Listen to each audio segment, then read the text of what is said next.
Welcome, everybody, to Who's Your Band? I am Jeffrey Paul. I'm joined by Sean Morton. How are you, Sean? I'm wonderful, Jeffrey. How you doing today? I'm doing good, man. We are smack dab in the middle of summer. Yes. And so I guess the follow-up question to you, how's your summer going? You know, it's getting better. Work has slowed down, so I can actually enjoy myself the tiniest bit. But I haven't been to enough shows that I want to go to. So I am trying to figure out a couple concerts that are going to happen this summer that I really, kind of want to see, because there is a lot of good stuff that's out there up until Labor Day. So that's pretty much it. Well, that's where I was leading with this, because I wanted to know if you saw anything, because I've had a busy summer with shows, and I just wanted to talk about two shows, and it's a contrast of two shows I went to. Okay. So I think the last time, I don't think we talked about this, I went to Gramercy, the Gramercy Theater in Manhattan, and saw Stabbing Westward. And we were talking about it, but you didn't tell me you went to the show, and I'm very interested, because I absolutely I love the three records that they put out in a row were just fucking amazing records in the 90s. Okay, so the good thing was they play all of that big hit, the big album from 30 years ago. With a Blister, Peel and Burn. With a Burst of Peel and Burn. Right. They play the whole album from beginning to end. Excellent. Excellent song choices. But what they wound up doing was, and they talked about this on stage, they re-recorded the album. Okay. And in re-recording it, they played around with the tempo and the phrasing of some songs. And I got to tell you, when you have your masterpiece, you have your classic, don't fuck with it. And that's what they wound up doing. Also, have you ever been to Gramercy Ballroom? Oh, God, yeah. I saw Alice in Chains when they just started with William Duvall, the new singer. That's a good venue to see it. Yeah. Yeah, it's a great venue to see a show. There's not a bad view in the place. However, the mix was probably one of the worst I've ever heard. Now, I don't know if it's on the band or if it's on the venue. And to give you an example of that was the drums had to be up at 11. The guitar was at maybe 3 or 4, and the singer was at maybe 7. So in a song like Shame, which is my favorite song from them, and that is a song where the guitar really cranks, you could barely hear it. But it's just overwhelming, and you're being blown away by the drums. And it's 30 years since that album came out, and I'm not expecting note for note, and it's not the same members of the band anymore. There's only 2 original members left in Stabbing Westward. But it's just the same. It's a heavy playing, but it's basically the same playing over and over again for like 16, 17 songs. So I really thought like the mix was bad. And so I kind of, and also the keyboards, which is a big part of Stabbing Westward, I kind of felt was everything sounded muddled and lost and overwhelmed by drums. The other night, Sunday night, I went out to PNC, and I thought you were going to come. We wound up going to see Foreigner with Lynyrd Skynyrd. Yeah, but you kind of swayed me when you said there was no original band members in either band. Well, that's it. There's no one in either band that played on any of the classic records. The closest was in Skynyrd, which was Ricky Melville, who was in the band in like 1971, left for a little bit, and then came back. Obviously after the accident that happened with Skynyrd, after the plane went down. But the show was great. Foreigner this is their first real North American tour with the new singer. He's been in the band for about a year and a half. Okay. Louis Maldonado. And energy, he reminds you of Arnel Pinata, who when he just started taking over for Journey. Okay. Sings great stage presence. Really, really had the crowd going. A lot of My big criticism was a lot of like, I can't hear you. Can we get you guys to be a little? I hate that, and just too much filler. And it's just like, who wants to hear Foreigner do Sounds of Silence when you could have played? Yeah, when you could. No, they did Bridge Over Troubled Water, which was worse. Yeah, I would say, yeah. Yeah, they did Bridge Over Troubled Water when you could have done That Was Yesterday. And there were a couple of other songs they could have done. But overall, set list was great. The band sounded really good. Scale of 9 to 10, I'm giving them an 8. See, that's my issue with Guns N' Roses, because like they're playing like legit the day before my birthday, and the set list that I've seen for the shows is atrocious. Yeah, it's so friggin' bad. I don't know what the hell they're doing, and they're doing this Wichita Lineman still. They've been doing that. I mean, they're covering Sabbath Bloody Sabbath, which is pretty cool. Could he sing it? Yeah, he can hit those. But the bad part is they're playing like all those new songs that they released, like the last 6 singles, and there was not one that was decent. Like it's so bad. Like that's my favorite band. They're so friggin' bad that I don't even have the songs on my phone anymore. That's pretty bad for you. I deleted them. Before we get on to our topic today, just let me go real quick about Lynyrd Skynyrd. I got to tell you, for the price of the ticket, it was completely worth it just for the finale, them doing Freebird. And I know you've heard Freebird a million times. A lot of our listeners, you've heard Freebird a million times. You haven't seen or heard Freebird like until you see it live. It is so good, and they do such a great job with that song. Obviously, it's the encore. I'm not giving anything away. And then midway through the show, they bring out a mic stand, and they put Ronnie's hat on the mic stand, and then up on the screen, it's Ronnie singing that middle part with the band playing live. And I'm telling you, Skynyrd, they come at you with 3 lead guitarists. Every single that all of them can play. They're great. The mix sounded really good, but that lead, that extended lead at the end of Freebird was so intense and so great. It was one of the best guitar things I've ever seen in a concert. I mean, it is one of the greatest. It's one of the greatest riffs in a song. It really is. See it live. Trust me. Trust me.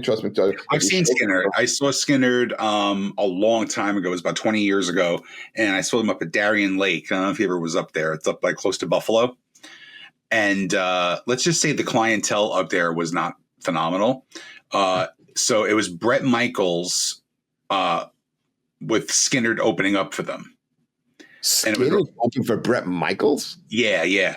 And the best part of the people watching was watching the woman who was easily 8.5 months pregnant with her Confederate flag bikini top and her Confederate flag bikini bottoms, holding her beer while she was smoking a cigarette, that wasn't even the worst part of it. The worst part was her husband, who was coming out of the bathroom, who she was waiting for, with the gigantic swastika tattooed across his whole entire chest and stomach. That had to be a bit. It was so horrific to see. You can't get more redneck than that. It was horrific. And let me tell you, not the worst couple there. Yeah. That's pretty bad. But there we go. And the thing is, out of all the bands I've seen, I've never seen Skynyrd before. So I was really happy about that. I was very, very excited. And they had a little resurgence, though, like around 2000, I think 6 or 7. They had that Gods and Guns album, I think it was called, and John 5 had produced it. And it had a couple big hits. And that song, I forgot what it's called, Still Looking or something like that. It was like a big rock radio hit, too. You know, they open good. They open with that song about MCA, and then they go into like a song like That Smell, and they did Give Me 3. I mean, they did everything. Clearly, highlights for me was definitely Freebird. Are you familiar with the John Cale song, J.J. Cale song? They Call Me the Breeze. Of course, I know a lot of Skynyrd. Okay, great song. Excellent song live. And of course, there's just like the driving guitars, but the poignant lyrics of Simple Man. That's a good analogy. I love that song. I think it's such a beautiful, beautiful song. But anyway, and I got a couple of shows coming up this week. In fact, Sean, if you'd like to join me and my friends, we are going Thursday night to Madison Square Garden to see Rush. I'm washing my hair that night. But Sean, you don't have hair. I do. It's right there. Yeah, I have plans. Yeah. You're gonna miss a good show. I'm looking forward. I have been looking forward to this show all. That is all you, and I hope you have a good time. I'm not even going to pick on you. I hope you have a good time. And then the next night, I'm going with the family. You know, my brother-in-laws, and sister-in-laws, and my wife. We're going to see the exact opposite. We're going to see the Happy Together tour. And for me and Terry, this will be the second time we're seeing this. Ew. Why? She loves this stuff. She loves like the Association and Gary Puckett and the Cowsills. She loved. I had a good time going with her as well. So I'm not making it like she's dragging me. I'm happy to go and spend the night with my wife and the family. But I mean that it's complete opposite. And then in September, me and you are going to see Maiden with Adam. Yep. And that's going to be a good one. I can't wait. And just today, we decided we're going to take a few days, little vacation, little break. So we're going to just drive to Lancaster. There's a resort there that we really like. Yeah, because you're not up by Hershey enough. You know what I mean? I know, but this one resort we wanted to go someplace we could just drive to and drive back. And we're going in the middle of the week because I got shows on the weekend. Okay, so I want you to do me a favor then. I want you to take a 10-minute detour. And I want you to go to that place that I played at, that Hotel Rock in Lidditz, Pennsylvania. So it's 10 minutes outside of Lancaster. And it's because it's called the rock capital of the United States. That's where all the bands go to rehearse the stadium tours. And where am I going to? Well, there's things you can go see there. Like if you go into the hotel there, if you didn't book a hotel, I would suggest you stay there one night, because it's a whole rock and roll themed hotel as well. No, see, we already booked the hotel. We spent a lot of money. It's a really nice resort. But if it's something that I should go see, and there's like a little museum or something, we'll definitely take it. I would at least stop at the hotel, go have a drink, because the whole bottom level is all rock and roll. Okay, maybe you'll tell me off air about that. Yeah, but I just told you on the air. I didn't write it down. I don't have this. All right, get to the fucking list. This fucking guy. I'm just trying to tell you all cool stuff. I'm taking your advice and trying to have a little good time in my life this summer. Well, you should. And you give me agita. Yeah. So we're also going to go see. This is so sweet. You're a sweet boy. You say sorry. You don't have to say sorry to me. Yeah, we're going also. That Friday night that we're going to be, that's going to be our last night, Blue Oyster Cult is playing, so we got tickets for that. That's not bad. I don't mind them. I don't hate them like Deep Purple or Rush. I could deal with Blue Oyster Cult. Do you hate Deep Purple? Yeah, I'm not a fan. A couple songs, like 2 songs maybe. Do you like Whitesnake? I love Whitesnake. I know David Coverdale. I understand. No, but would you be interested in going to see Vandenberg? No. Idiot. All right. Okay. I'm trying to find someone who would go to this concert with me. I want to go August 7th. Otherwise, I'm just going to put him for city spots. Okay. So what we're doing today, this was a long preamble for us. Yes, it was. So we'll make the list quick. But this is something we're going to be doing for the next couple of weeks. And we're going to look at decades. And here's the theme. Our best 6 songs from the 60s. So then we'll do the best 7 songs from the 70s and 8 from the 80s. So you guys kind of get like the idea of what we're doing here. So this is not, we're saying these are the best songs. These are the songs that we're picking. And let me tell you something. I texted Sean and Adam earlier today. I said, out of all the lists and stuff that we've done, to me, I found this to be the hardest thing because if this is my list now, tomorrow I can change it and not one of these songs are going to be on it because there are so many songs and so many bands that I had to omit. Yeah, So, and this is one of those things where I didn't pick my favorite songs. I picked what I thought were six of the best songs. okay, right. So I picked songs that I thought were really represented the 60s to the best that I could make a list. So, like for instance, I'll start with the first song you can follow. You have to, I think when you're talking 60s, you have to discuss Motown. Right. Okay. So Motown. Who am I picking from Motown? There are so many acts. But luckily, there's a song that features The Temptations, Diana Ross, and the Supremes. Diana Ross and the Supremes.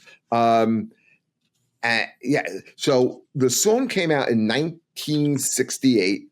It was number 2 on the charts, and the song is called. I didn't even write it down. I'm so stupid. I'm gonna make you love me. You went with this as one of your top 6 songs in the fucking 60s? Dude, I don't know if you ever heard it, but the blending of Eddie Kendricks and Diana Ross is it's just really amazing. It's arranged by the legendary Funk Brothers. To me, the song never gets up. But yeah, this to me, I had to pick a Motown song. So what Motown song are you going to pick? I'm blending 2 of the biggest Motown acts, The Temptations and the Supremes, with Diana Ross. Amazing. See, I was gonna go a Motown route. I didn't. I went. Do you have no Motown on your list? I don't have any Motown. I had my list at 10, and I narrowed it down to 7, but I'm going to narrow it down to 6 again. My first one I picked, it came out in '69, so it's still eligible, obviously. But I think it's a song that was obviously monstrous in the '70s, and it stayed in the '80s, and every decade it's consistently stayed the same. Was "Sweet Caroline" by Neil Diamond. Oh, I wouldn't even associate that with a 60s song. I know. Honestly, I thought it came out in the '70s, but I had double checked it, and it came out in '69. So I said, "Fuck it, it's going to work." But I think it's a song that is, it's one of those very few timeless songs. Yeah, you poke it into different TV shows or at baseball games or it's at every friggin' wedding. It stands the test of time. But I will tell you, have you seen the movie Song Sung Blue? Yeah, it was amazing. You thought it was amazing? I wanted to blow my head off after watching that movie. I thought it was the best performance of Kate Hudson's career. I thought it was like in the beginning, it was phenomenal. It was having so much fun, and then boom, let me lose my leg. It was a downer. You know what? It was one based on a real story. Yeah. So you can't change what really happened. And second, man, I thought the performances were great. I thought they were good, but it was just a downer. And the thing is, I guess I went in. It wasn't a movie I was going to see, but Terry wanted to see it, and I was like, so again, I'm a very good husband, and I said, I will go to this movie with you. I didn't know that. I thought it was a really Neil Diamond movie. It wasn't that, and I just guess I had no expectations, and it exceeded what I thought it was going to be. So maybe that's why I enjoyed it as much as I did. Yeah, I had no idea what the movie was about. I thought it was like legit about I knew it was a true story. I knew it was about a Neil Diamond cover band. Had no idea about the specifics, and if I did, wouldn't have watched it. I thought it was really great. I loved it. Again, from a storytelling point of view and a movie and the twists, I really, really enjoyed the movie. Yeah, I mean, it was some heavy scenes that went along with it, but it was good. Yeah. Okay, good, Ebert. Next song I'm going with, 1966. Again, you have to pick a band that you have to go with. Who was big in the 60s? What was an American group? And to me, it was the Beach Boys.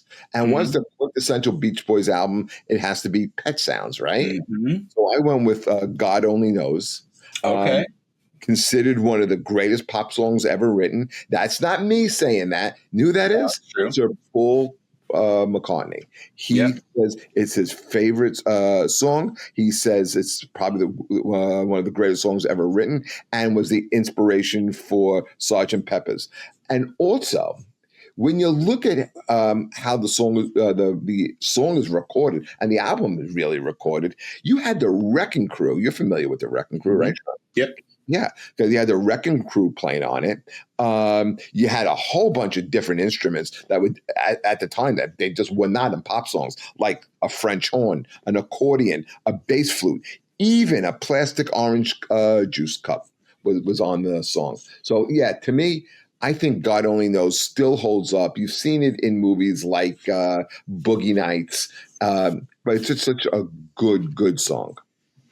Well, I had a feeling that we're not going to pick a lot of the same songs. I think it's too vast for us to maybe get one of the same song. You know what I mean? If there was one, I thought this would have been it.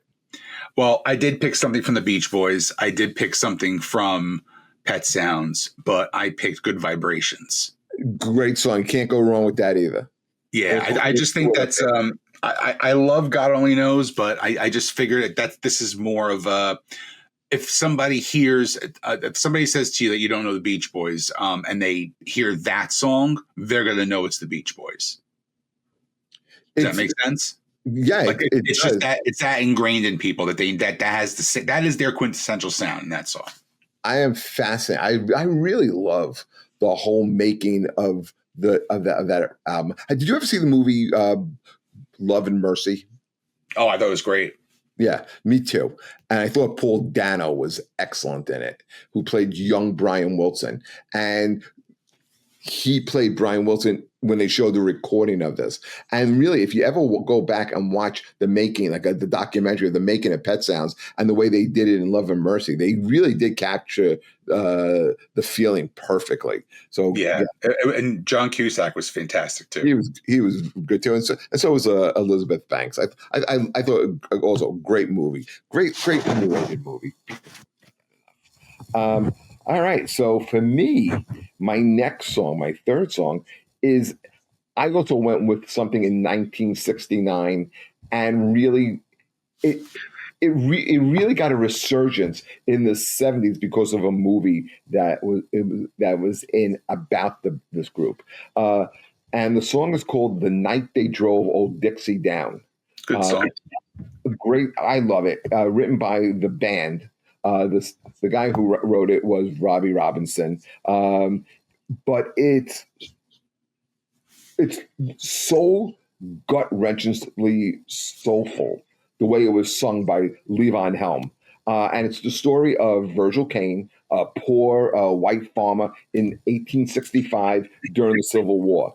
Now, the interesting thing about this song and the band is, most of the band, and that's the name of it. I'm not just saying the band. That's the name of the group. The band are mostly Canadian, except for Levon Helm, who is from Arkansas. So when Robbie Robinson went to Arkansas to visit Levon Helm and his family, there was all this Civil War memorabilia and just trinkets around, and it inspired him. And he was reading, I think, an article or a book, and this story came up, and he just wrote this fictional story about Virgil Caine.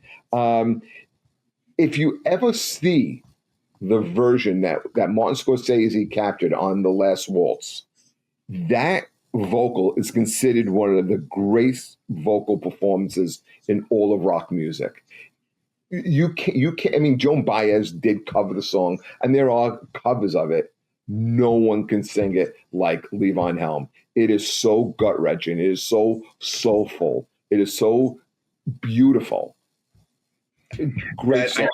I only saw that movie for the first time maybe a year ago. Really? So it's still fresh in my mind. I just never did. I just never saw it. And I was blown away by it. I thought it was really, really good. God, I'm so glad you said that. And if I go, nah, it doesn't resonate with me. No, I'm more open than you are, for sure. But I'm glad you said that. I'm very happy, because to me, I'll be driving home from a show, that song comes on, or sometimes I'll just get in the hankering of putting it on, and I'll just like blast it, and it just gets me through. It's so good. I went a different route for another one that I know you definitely didn't go in. I went with a country song, actually, and a lot of people think it might be one. I'd say it's one of the top 2 best country songs of all time. And I'm going with Crazy by Patsy Cline. That's 60s? 1961, yeah. See, I thought it was 50s. Nope, 1961. I'm pretty sure you're aware who wrote the song, right? Willie Nelson, right? Do you know how much he sold it for? $45. Close, $50. One of the greatest songs of all time sold for $50. You know, I think the thing about that too, which is important about the song, is that women in country were big, but this was the song that really catapulted her into like a major country star. Where a lot of women were more background singers or family singers. This song really catapulted her to make her probably the biggest country star in country at that point.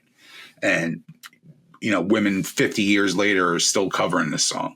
It's as important to people in country then as it is, you know, now. Did what was that singer's name? Lesbian singer. She had the song "Constant Craving." Katie Lang. Did she do a cover of Crazy? Yeah, she did.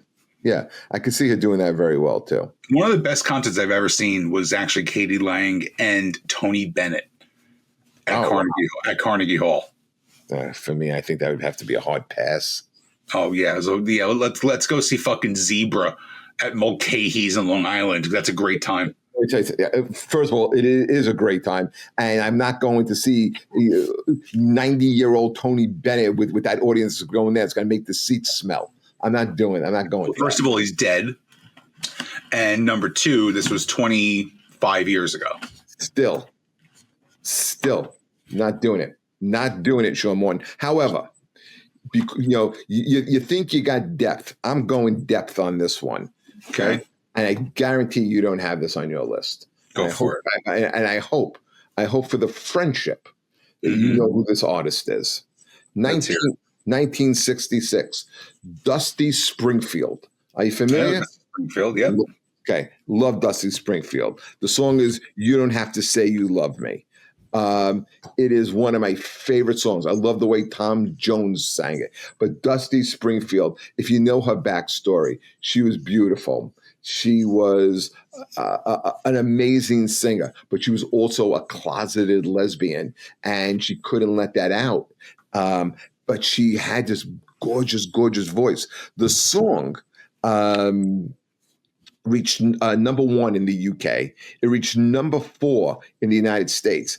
And it was recorded at Abbey Road Studio.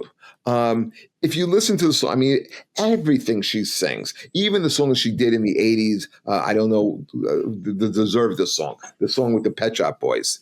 I don't know what I did to deserve this.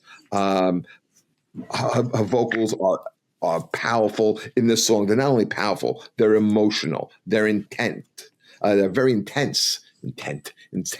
I get very, very excited talking about this.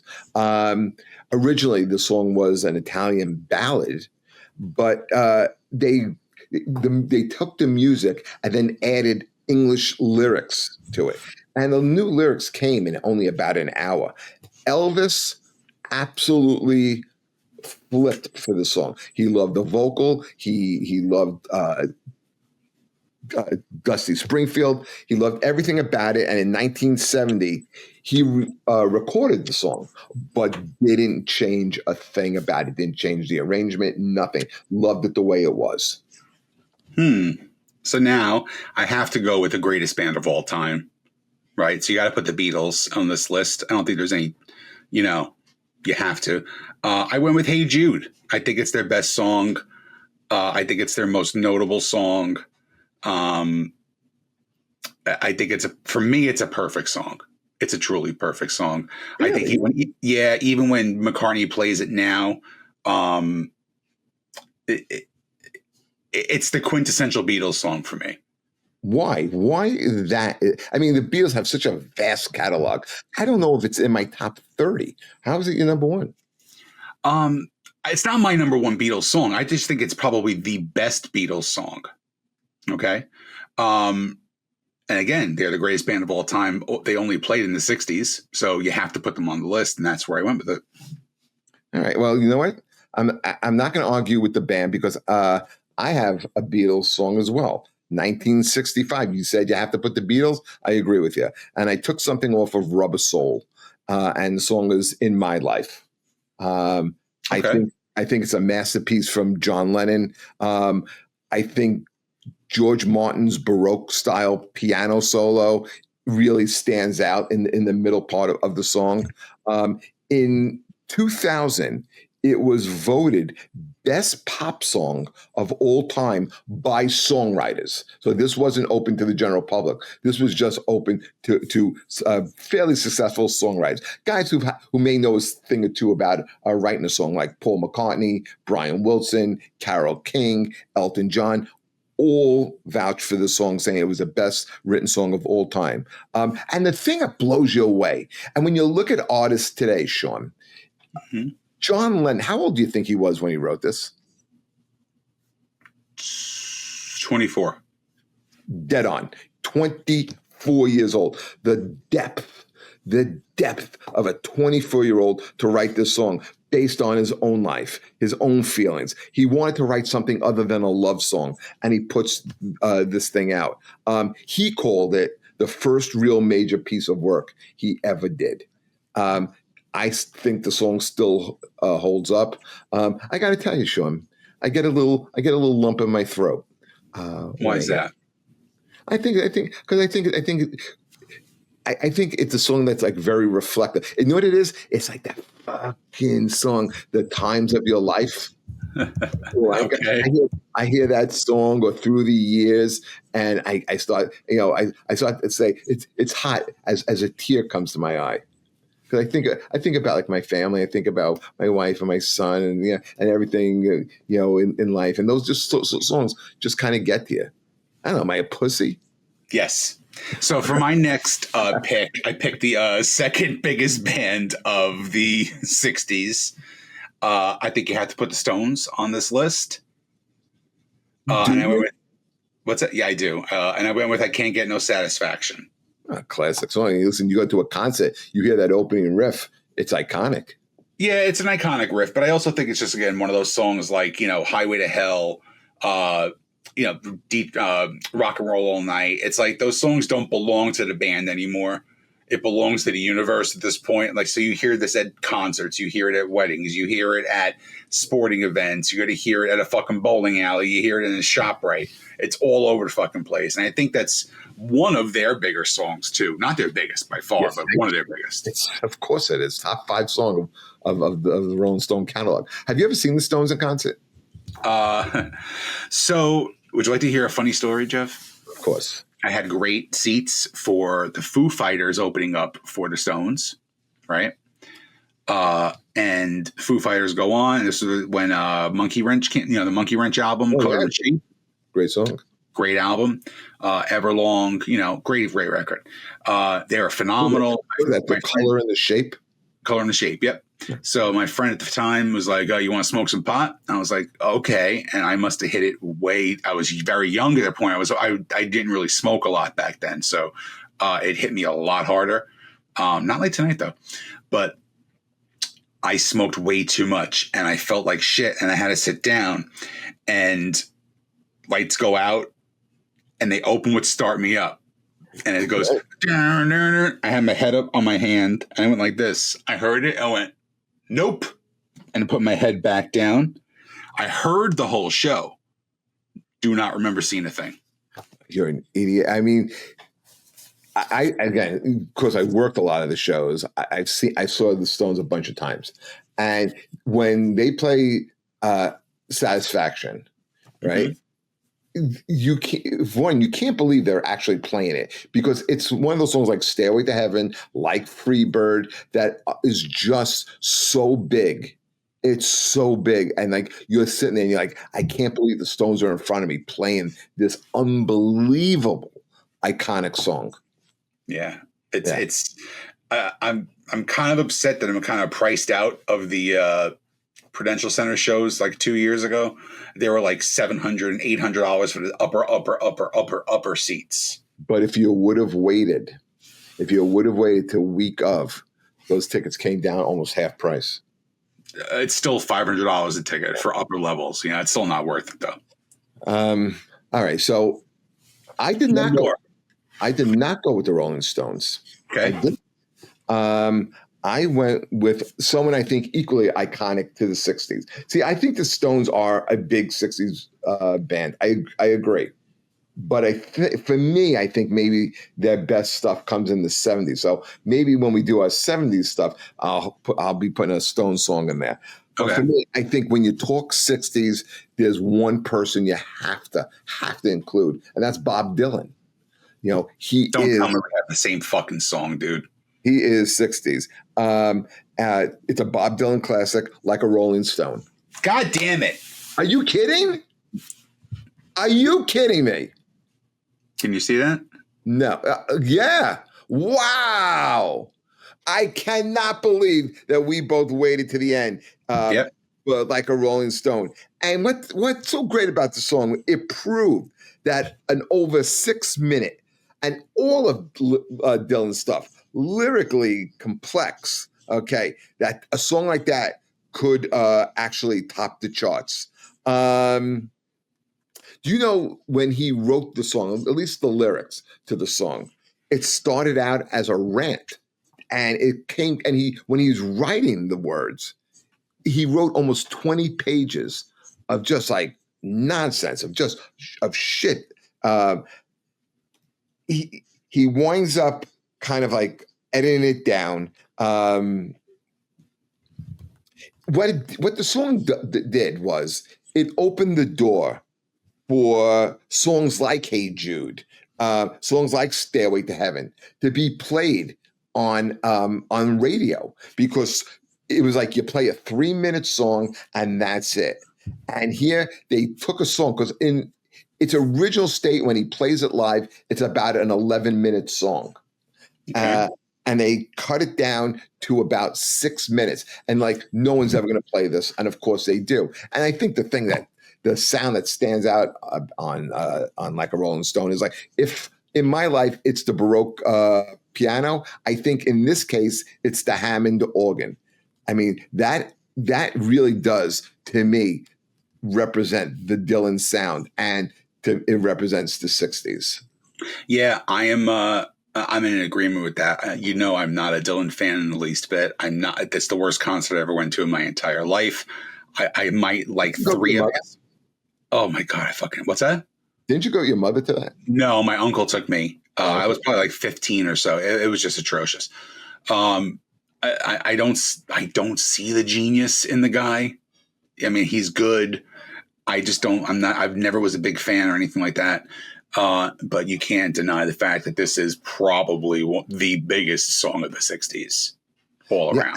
See, I was gonna go with The Times They Are Changing, because it's so it was so prophetic. You know, it really was a coming of age song. It really symbolized what was actually going to happen, you know, for the rest of the decade, and how the world was changing.